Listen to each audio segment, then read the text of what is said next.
Medea, Part 2. Medea within. Ah me, the agony I have suffered, deep enough to call for these laments. Curse you and your father too, ye children damned, sons of a doomed mother. Ruin seized the whole family. Nurse. Ah me, the pity of it. Why, pray, do thy children share their father's crime? Why hatest thou them? Woe is you, poor children! How do I grieve for you, lest ye suffer some outrage! Strange are the tempers of princes, and maybe because they seldom have to obey, and mostly lord it over others, change they their moods with difficulty. 'Tis better then to have been trained to live on equal terms. Be it mine to reach old age, not in proud pomp, but in security. Moderation wins the day first as a better word for men to use. And likewise, it is far the best course for them to pursue.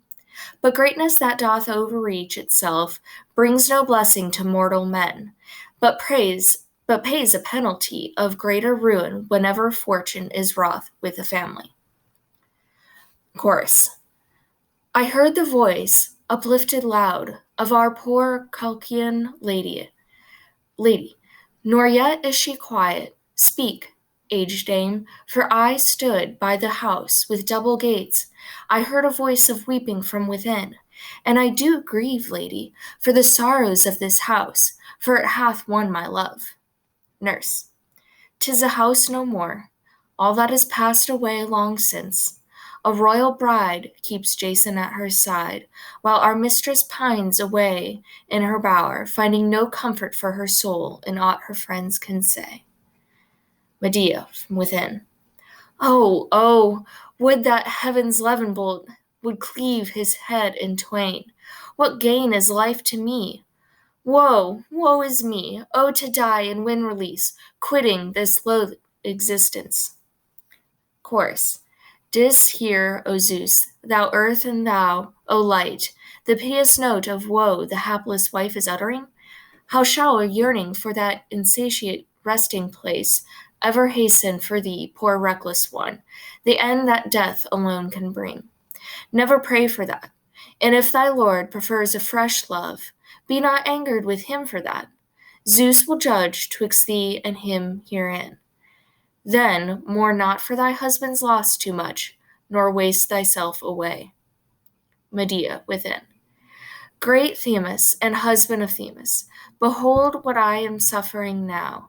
Though I did bind that accursed one, my husband, my strong oaths to me, oh, to see him and his bride some day brought to utter destruction, they and their house with them, for that they presume to wrong me thus unprovoked. O my father, my country, that I have left to my shame after slaying my own brother. Nurse. Do you hear her words? How loudly she adjures Themis, oft invoked, and Zeus, whom men regard as keeper of their oaths?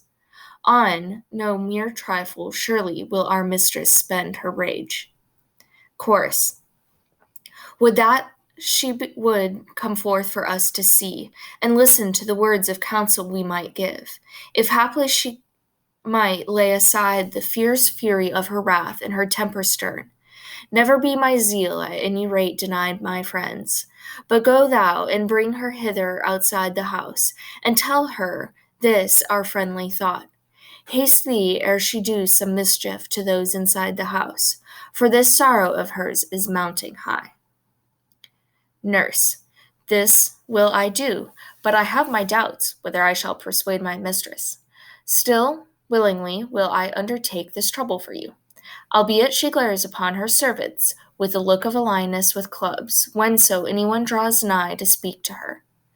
Wert thou to call the men of old time rude uncultured boors, thou wouldest not err, seeing that they devised their hymns for festive occasions, for banquets, and to grace the board, a pleasure to catch the ear, shed o'er our life, but no man hath found a way to allay hated grief by music and the minstrel's varied strain, whence arise slaughters and fell strokes of fate to o'erthrow the homes of men. And yet this were surely a gain to heal men's wounds by music's spell. But why tune they their idle song, where rich banquets are spread? For of itself doth the rich banquet set before them afford to men delight. Chorus. I heard a bitter cry of lamentation. Loudly, bitterly, she calls on the traitor of her marriage bed. Her perfidious spouse, by grieving wrongs oppressed, she invokes Themis, bride of Zeus, witness of oaths, who brought her on to Hellas, the land that fronts the strand of Asia, o'er the sea by night, through ocean's boundless gate. Medea. From the house I have come forth, Corinthian ladies, for fear lest you be blaming me. For well I know that amongst men, many, by showing pride, have gotten them an ill name and a reputation for indifference, both those who shun men's gaze and those who move amid the stranger crowd, and likewise they who choose a quiet walk in life.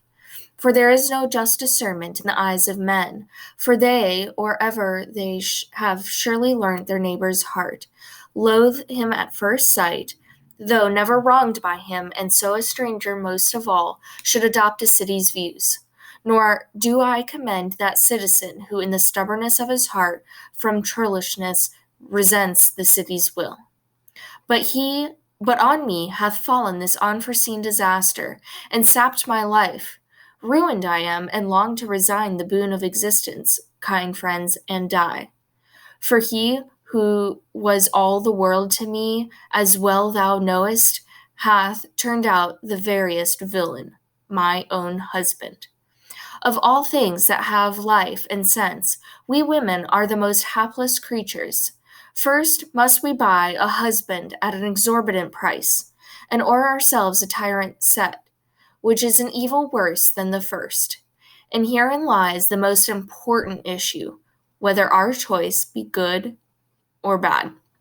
For divorce is discreditable to women, nor can we disown our lords. Next must the wife, coming as she does to ways and customs new, since she hath not learned the lessons in her home, have a diviner's eye to see how best to treat the partner of her life.